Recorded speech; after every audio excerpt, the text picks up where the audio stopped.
Stellaris Dev Diary 206 Directing Nemesis is basically a reflection of the Stellaris game director Greg Wolf or Daniel Moregard on Nemesis, and gives us a nice overview about everything. So let's make this quick and concise. So it's about directing the expansion of Nemesis. What is the base thing about it? The base idea is that ideas are coming boxes, expansions pick up stuff from different boxes, but mainly from one box. For example, Utopia picked up internal politics, customization, Apocalypse picked up warfare, Megacorp got stuff out of the economy box, and Federations was mainly diplomacy box. But there are usually more ideas in a box that can't fit into an expansion, so the superfluous and still good ideas go as something atmospheric and enriching into new expansions. For example, Federations in the end is about good diplomacy, and the evil ideas are now going over into Nemesis, the rather evil diplomacy alternative. Also, you need to make sure that there's a little something for everyone in the expansion. Where have you heard that before? So, Nemesis. What is the topic of Nemesis?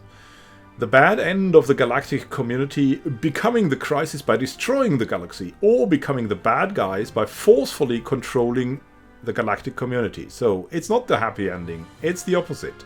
But it's also a circle, we'll come to that circle later. The Nemesis goal was to build up conflicts between opposing forces, showing how a crisis can threaten the galaxy, and a rising champion may come to stop it and then might become the next, this time diplomatic crisis. That is the circle. And there are more opportunities now to shift the balance of power, making the game a little bit less static through the custodians and power corrupts mechanics and the diplomatic crisis, but also the becoming the crisis that makes it a really big threat to the galactic community. So it's a kind of a holistic combination in Nemesis, Moregard writes. Part of that is the espionage system.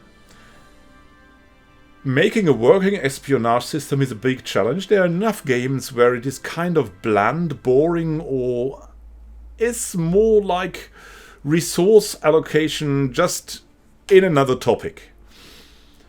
To avoid that, they have taken over the system from archaeology, because that seemed fine. It spawns some events, it has some choices, it has everything that makes this thing alive, and not only an allocation of another resource. So the phases system of archaeology seemed fine to do what they wanted to do with espionage, so it was kept instead of inventing yet another system that may have eaten up resources for the dev team and also player resources when playing the game. And another system you have to keep in mind. No, we're taking that system. So there's still things, Moregard, things should be implemented someday, but they were difficult to implement with such a system as archaeology, so they might adapt the system at a point to be even more interactive. That basic espionage system will come for free, both as an opportunity for players to test the system that are not owning the DLC, as well as keeping the game's balance better. So that are not three different games because the system is completely missing.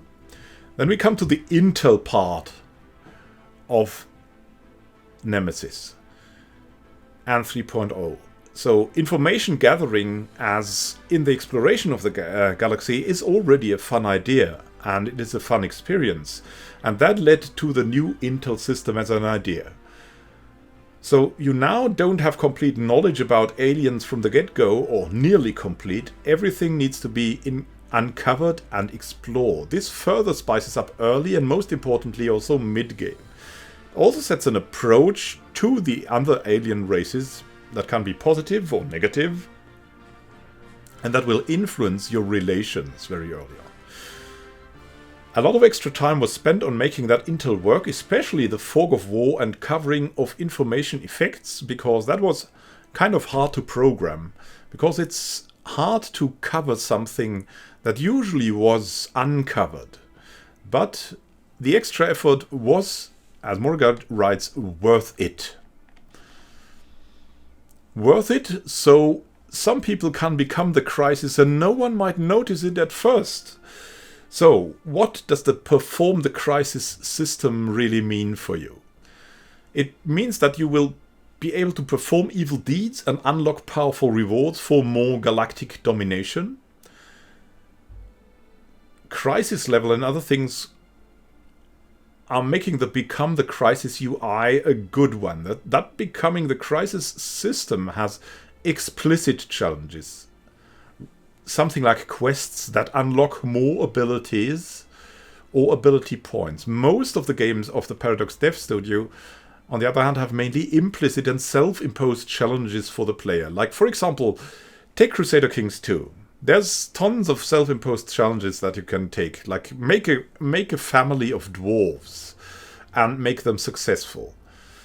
Or just stay a one-province miner and try to survive for the whole game. Things like that. But the objectives in the Becoming the Crisis system should also help the player for a vision, motivate them to go on such paths themselves. So it is like interacting with the implicit motivation is the explicit motivation. Other systems like this were in the idea pool, but they went with one of them fully fleshed out. The destruction idea. And that destruction triggers the Custodian and Galactic Imperium, mostly, because once there is a big crisis, you need a Custodian. The Custodian can then maybe defeat the crisis by getting all that power. Then the power corrupts the Custodian again, possibly, if he's unwilling to part with the power he gained. And this becomes a new, this time, diplomatic crisis. Rebellions may start, and the circle might start again. So that's the exciting circle of galactic power. And let's all hope that this circle of galactic power that is represented by Nemesis and the ton of new options that we have with Nemesis will make the game as good as we hope. Because from the ideas and from the complete holistic package, it already looks so awesome. I cannot wait to play it.